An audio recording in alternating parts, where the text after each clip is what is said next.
lot of water around, and I'm sitting kind of on a hill, and the water seemed a little challenging, as if to say, if you cross me, you pass, or it was trepidation inside of this dream because of the water being so powerful. So anyway, this beautiful black woman is sitting in front of me, and she told me to hold out my hand. And she put something, I don't know what she put into my hand, but she put something into my hand and she closed it. And she said, "Thank you for keeping me." Now, I wake up from this dream and I'm feeling this stirring in my womb.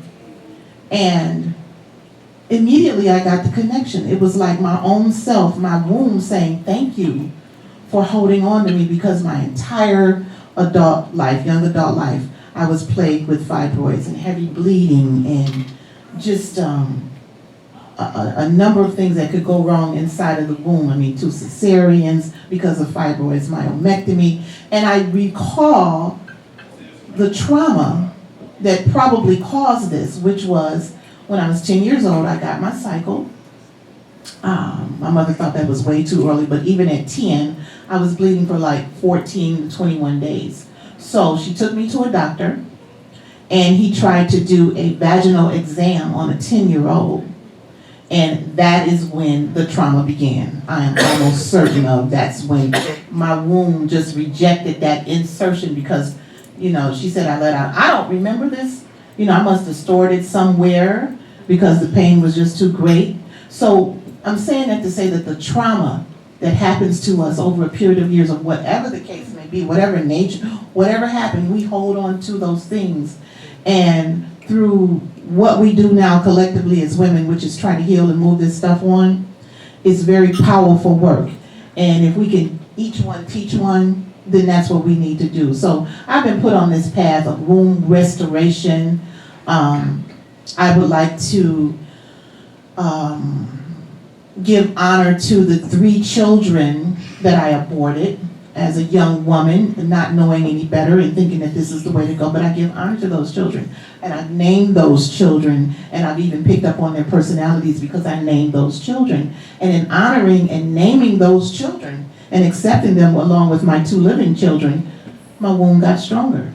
Everything started to come into place, and it just, so that I have a particular ritual for women to do, those who have miscarried or those who have actually had abortions. So if you want to see me later about that and I can share that ritual with you, I'd be happy to do that because it absolutely is a very healing thing. So I just wanted to share that a little bit because that's what this is all about. Restoration, healing, coming together. And at the end of the day, it's the women who hold one another up. You lose one, somebody loses a baby, we all feel that ache in our womb.